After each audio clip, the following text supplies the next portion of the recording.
अल्हम्दुलिल्लाह नहमदुहु व नस्तईनुहु व नस्तगफिरुहु व नुअमिनु बिही व नतवक्कलु अलैहि व नऊज़ु बिल्लाहि मिन शुरूरि अनफुसिना व मिन सय्यिआति अअमालिना मन यहदिहिल्लाहु फला मुदिल्ल लहु व मन युद्लिलहु फला हादिय लहु व नशहदु अन ला इलाहा इल्लल्लाहु वहदहु ला शरीका लहु व नशहदु अन्न सय्यिदना व नबिय्यना व मौलाना मुहम्मदन अब्दुहु व रसूलुहु सल्लल्लाहु तआला अलैहि व अला आलिहि व अस्हाबिहि व बारक व सल्लम तस्लीमन कसीरा। अम्मा बअद फ़अऊज़ु बिल्लाहि मिनश शैतानिर रजीम। बिस्मिल्लाहिर रहमानिर रहीम। ववस्सा बिहा इब्राहीमु बनीहि व याक़ूब या बनिय इन्नल्लाह अस्तफ़ा लकुमुद्दीन फ़ला तमूतुन्न इल्ला व अंतुम मुस्लिमून। सदक़ल्लाहुल अज़ीम। अन सुफ़यान इब्न अब्दिल्लाह रज़ियल्लाहु अन्हु क़ाल क़ुल्तु या रसूलल्लाह क़ुल ली फ़िल इस्लाम क़ौलन ला अस्अलु अन्हु अहदन ग़ैरक क़ाल क़ुल आमन्तु बिल्लाहि सुम्मा इस्तक़िम औ कमा क़ाल अलैहि सलातु वस्सलाम। मैं कह रहा हूँ आवाज़ कम कर दें, इको बिल्कुल बंद कर दें, आवाज़ रखें बस। सुब्हान रब्बिका रब्बिल इज़्ज़ति अम्मा यसिफ़ून व सलामुन अलल मुरसलीन वल्हम्दुलिल्लाहि रब्बिल आलमीन। अल्लाहुम्मा सल्लि अला सय्यिदिना मुहम्मदिन व अला आलि सय्यिदिना मुहम्मदिन व बारिक व सल्लिम। अल्लाह ताला का शुक्र, आपके साथ यहाँ बैठने और हाजिर होने का मौका मिला और अजीज़ मोहतरम जनाब मौलाना मुफ्ती अताउर रहमान साहब और उनके वालिद गिरामी को मुबारकबाद। अजीम जलसा हुआ आपका। हकीकत में तो जलसा आपका मगरिब के बाद उस वक्त हो गया जब अमीरुल हिंद दामत बरकातुहुम तशरीफ़ ले आए और उसके बाद दूसरे उलमा के ख़िताब भी हो गए। बिरादर मुकर्रम मौलाना हबीबुल्लाह मदनी साहब के ख़िताब के दौरान में आया। अब बयान की गुंजाइश और ज़रूरत दोनों ख़त्म हो चुकी हैं, लेकिन एक निज़ाम होता है तो उसके मुताबिक आदमी पाबंद होता है कि कुछ करे और कहे। तो मुख्तसरन दो तीन बातें। मुसलमानों के मसाइल में अगर ये तय करना हो कि सबसे बड़ा मसला या सबसे बड़ी ज़रूरत या सबसे अहम मामला क्या है और इसका फ़ैसला करने के लिए मुसलमानों में जो बड़े दिमाग हों दुनिया भर में, उन सब को जमा करके उनसे फ़ैसला कराने की कोशिश की जाए, तो हमें ये लगता है कि एक बात पर उनका इत्तेफाक हो जाएगा कि मसाइल तो बहुत हैं, लेकिन सबसे बड़ा मसला है कि हम और हमारी नस्लें ईमान पर कायम रहें, ईमान पर जिएं और ईमान पर मरें। मसाइल और भी हैं और बहुत सारे हैं और हर मसले के हल के लिए हमें मेहनत भी करनी है, कोशिश भी करनी है, लेकिन जो असल मकसद है, जो असल मंशा है, जो असल गोया हमारी सारी सरगर्मियों का महवर है, वो यही है कि हम दुनिया में जिएं मुसलमान बनकर और दुनिया से जाएं मुसलमान बनकर। ईमान पर जिएं, ईमान पर मरें, इस्लाम पर जिएं, ईमान पर मरें। ये तो हमारा मसला है। दूसरी तरफ एक दुनिया है, दुनिया की ताकतें हैं, दुनिया की आबादी का एक बड़ा हिस्सा है। उसका मसला वो है जो शैतान का मसला है, जिसका इरादा करके या चैलेंज दे के शैतान दुनिया में आया था। हज़रत आदम अलैहिस्सलाम के वाक़े में सजदे से इनकार करने के बाद, अल्लाह की तरफ से मरदूद होने के बाद, अल्लाह की तरफ से क़यामत तक की मोहलत मिलने के बाद जो शैतान ने चैलेंज दिया था वो यही था कि मैं दुनिया में जाकर आदम की औलाद में ज़्यादा से ज़्यादा लोगों को जहन्नम में ले जाने की कोशिश करूँगा। ये जो उसका मिशन है, ये जाहिर है कि उसके कारिंदों का मिशन है जो शयातीनुल इंस वल जिन दोनों हैं, इंसानों में से भी हैं और शैतान की बिरादरी से भी हैं। तो हमारे सामने ये चैलेंज इस वक्त सबसे बड़ा चैलेंज बन के खड़ा है। हम जिस ज़माने में जी रहे हैं, इस ज़माने में उमूमी तौर पर ताकत हमारे पास नहीं है। जिन मुल्कों में हम हुकूमत भी करते हैं तो ये कहें अगर तो कोई गलत बात नहीं होगी कि हकीकी ताकत का सिरा वहाँ भी शायद हमारे हाथ में नहीं है। और ख़ुसूसन ऐसे मसाइल जिनका ताल्लुक़ हमारी बुनियादों से है, हमारे ईमान से है, हमारे नौजवानों की तरबियत से है, उन मसाइल में तो मुझे लगता है कि बिल्कुल हमारे हाथ में नहीं है।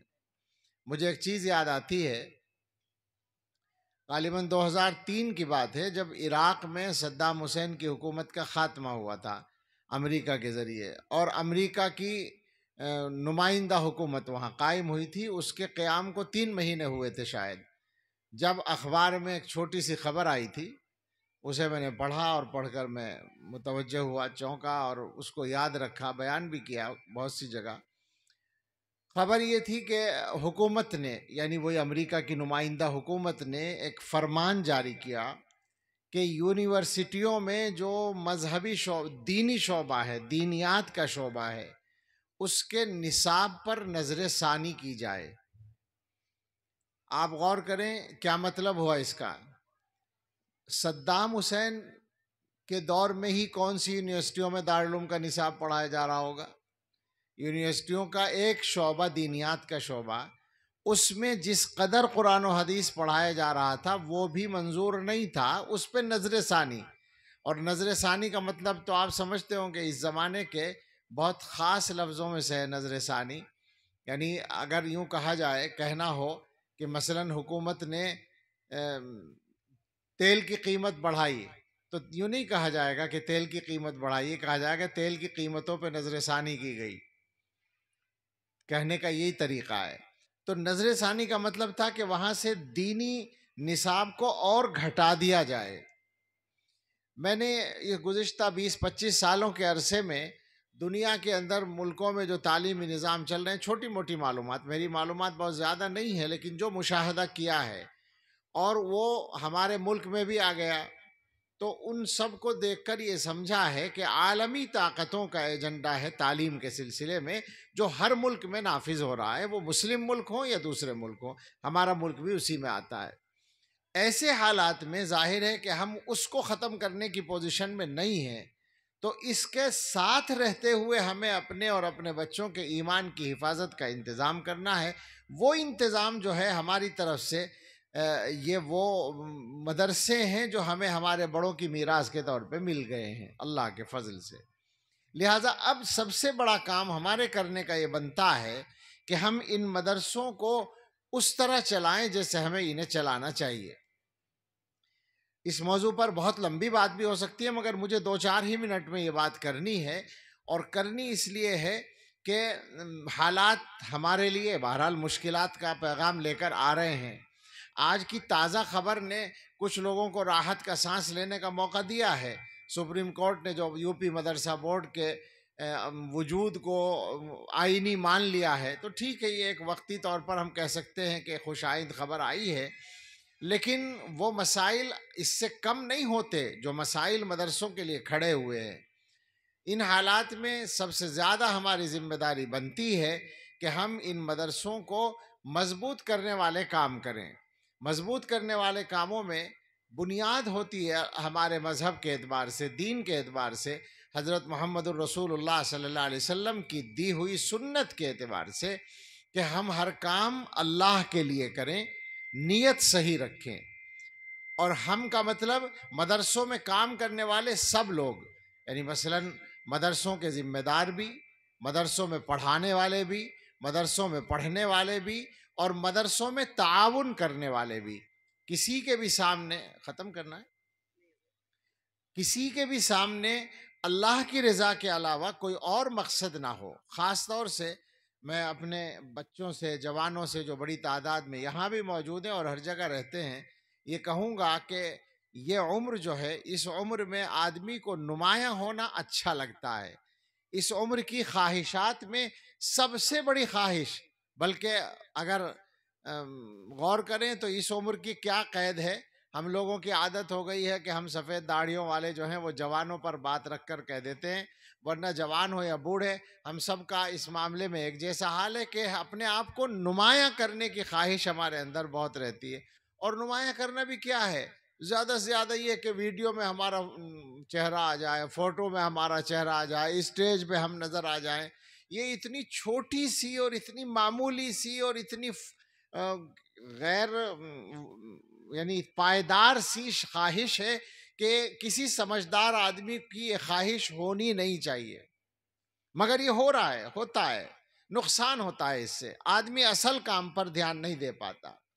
असल काम करो, जिसके करने का जो काम है उस काम को अल्लाह की रजा सामने रखकर करो। पढ़ाने वाले इस चक्कर में ना रहें कि हमारी तारीफ होगी, हमारी शोहरत होगी, बल्कि हमें बच्चों को तैयार करना है, हमें तलबा को बनाना है, इनको अपना अपने पास जो कुछ है वो मुंतकिल करना है इन तक अल्लाह की रज़ा के लिए।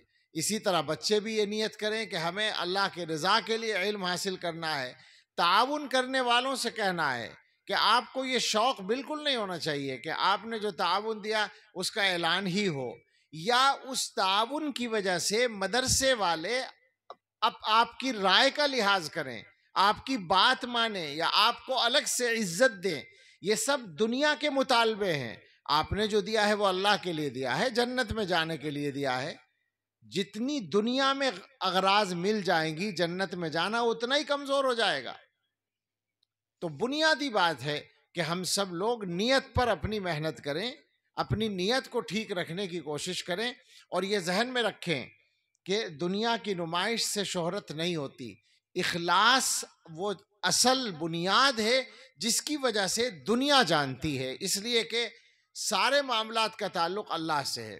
जब कोई चीज़ अल्लाह ताला के यहाँ मकबूल होती है तो फिर वो दुनिया में मकबूल होती है और मुतारफ होती है। बतौर मिसाल मैं अर्ज़ करूं कि दारुल देवबंद कायम हुआ तो कोई इश्तिहार पहले से नहीं था, बाद में इश्तिहार दिया गया कि हमने एक मदरसा शुरू किया है।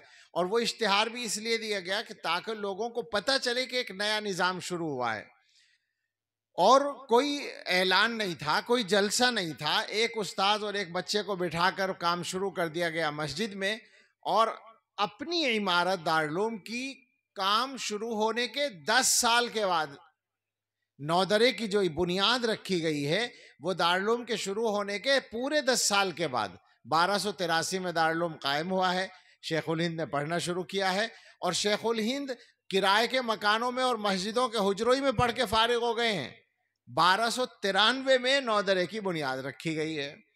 ऐसी सूरत हाल में साल पूरा होने से पहले दारुल देवबंद में हिंदुस्तान से बाहर के इलाकों के तलबा आ चुके थे। आप अंदाजा करें क्या चीज थी ये। और चंद सालों के अंदर सारी दुनिया में शोहरत पहुंच गई थी। यानी अपनी इमारत बनने से पहले पहले दुनिया को पता चल गया था कि हिंदुस्तान के अंदर इस्लाम की हिफाजत का एक किला बनने जा रहा है। ये क्यों था? इखलास की वजह से। इसलिए कि जो चीज़ अल्लाह के यहाँ कबूल हो जाती है फिर वो सारी दुनिया में कबूलियत पा जाती है। यही मेयार है। हमें सबको ये बात याद रखनी चाहिए कि हमारा अपने रब के साथ जो रवैया है, जो तरीक़ा है, और हमारा उसके अहकाम की तामील में जो अंदाज है, उसी का अक्स हमारी ज़ात पर पड़ता है और लोगों का जो हमारे साथ बर्ताव है उस पर पड़ता है। हमारे हज़रत एक बात फरमाया करते हैं कि जो बंदा अल्लाह से जितना डरता है अल्लाह के बंदे उससे उतने ही डरते हैं। जो बंदा अल्लाह से जितनी मोहब्बत करता है अल्लाह के बंदे उससे उतनी ही मोहब्बत करते हैं। और जो बंदा अल्लाह की जितनी इबादत करता है अल्लाह के बंदे उसकी उतनी ही खिदमत करते हैं। मतलब यह है कि आपका जो मामला अल्लाह के साथ है वो उस मामले का अक्स लोगों के दिलों पर पड़ जाता है और लोगों का रवैया आपके साथ वैसा ही बन जाता है। यही राज होता है अल्लाह वालों की महबूबियत का कि लोग उनको जानते भी नहीं, देखा भी नहीं, दुआएं करते हैं कि हमें ज़ियारत का मौका मिल जाए, इसलिए कि वहाँ अल्लाह की मोहब्बत का मामला होता है। खैर, कहना यह है कि हमारी अगर नीयत सही होगी तो हमारे ये इदारे मजबूत हो जाएंगे और अल्लाह ताला की मदद हमारे साथ होगी। जब हमारी नीयत सही होगी तो हमारा अमल भी सही होगा। उसके अलावा जो हालात हैं इन हालात में इंतज़ामी मामलात को भी हमें ठीक करना है। और बस बात ख़त्म करते हुए वो 2-3 बातें ज़रूर कह दी जाएं जिनके बगैर आज के हिंदुस्तान में किसी भी गुफ्तगू में चारा ही नहीं है कि हम बात ख़त्म कर दें। और वो ये है कि हम मुसलमान अपने घरों को देखें और अपने हालात को देखें। 3-4 मुसीबतें हैं जो सारे मुल्क में हर आबादी में, मैं अब तो ये कहने लगा हूँ इसलिए कि मैं 6-7 साल से हिंदुस्तान के कोने कोने में जहाँ भी गया हूँ, छोटे और बड़े जलसे में, छोटी या बड़ी आबादी में, मस्जिदों के जलसों में या मदरसों के जलसों में या मैदानों में, हर जगह मैंने उमूमन तकरीर के दौरान ही ये मालूम किया या अलग से पूछा है कि यहाँ के हालात क्या हैं। मैंने पूछा है सूदी कर्जा तो नहीं है आप लोगों के यहाँ? तो अभी तक कोई जगह नहीं मिली जहाँ पे नहीं में जवाब मिल गया हो। कश्मीर से लेके केरला तक की बात कर रहा हूँ, गुजरात और राजस्थान से लेके त्रिपुरा और आसाम तक की बात कर रहा हूँ, और बीच के सारे इलाके और हमारे ये सारे अजला और इन अजला के छोटे बड़े गांव और कस्बे, सब जगह की बात मैं कर रहा हूँ। और अब तो मैं यकीन से कहता हूँ कि मुसलमानों की कोई आबादी इस मुसीबत से खाली नहीं है कि सूदी कर्जों में बंधे हुए हैं, बिंधे हुए हैं। एक हदीस सबको मालूम है, अल्लाह की लानत है सूद लेने वाले पर भी देने वाले पर भी। हदीस पे तो सबका यकीन है। जब अल्लाह की लानत है तो घर के हालात ठीक कैसे होंगे, रहमत कैसे आएगी, घर में बरकत कैसे आएगी, बच्चे कैसे सही होंगे। दूसरी मुसीबत, मुझे तफसील का मौका नहीं, दूसरी मुसीबत नशे की है। पूरे मुल्क में ये सूरत हाल है, कोई जगह बची हुई नहीं है जहां मुसलमान और उनके बच्चे नशे में मुब्तला ना हो। कश्मीर की बात भी कर लें आप तो जाकर देख लें, इस वक्त कश्मीर वाले सर पकड़े बैठे हैं। कश्मीर के जो फिक्रमंद लोग हैं वो कितने परेशान हैं। वहाँ के नौजवानों को, लड़कों और लड़कियों को, और सिर्फ कश्मीर में नहीं पूरे मुल्क में यही हाल है। एक जगह से मेरे पास एक मैसेज आया, नाम भी लेना अच्छा नहीं लगता सूबे का, कि फला सूबे से आया, फला शहर से आया, यूपी से बाहर से आया। एक लड़की का मैसेज, मैं नहीं जानता कौन थी, मेरा नंबर कहाँ से मिला। उसने कहा कि आप लोग दिल्ली और फला जगहों पे जाके बयान करते रहते हैं, हमारे इलाके में भी तो आइए। हमारे यहाँ जो हालत है वो ये है कि इस वक्त नशा हमारी बहनों में आम है। और अपनी बहन के बारे में उसने लफ्ज़ लिखा, आसान नहीं है लिखना, कि मेरी बहन नशे की आदी हो गई है और एक लड़के से उसके गलत ताल्लुकात हैं। इस्लाह के लिए आइए, कोशिश कीजिए। ये सूरत हाल एक जगह की नहीं है, तकरीबन हर जगह। चूंकि नशे के बाद तो आदमी किस बुराई में मुब्तला हो कहना मुश्किल है, उम्मुल खबाइस इसीलिए कहा गया। तो सूद आम है, नशा आम है। उसके अलावा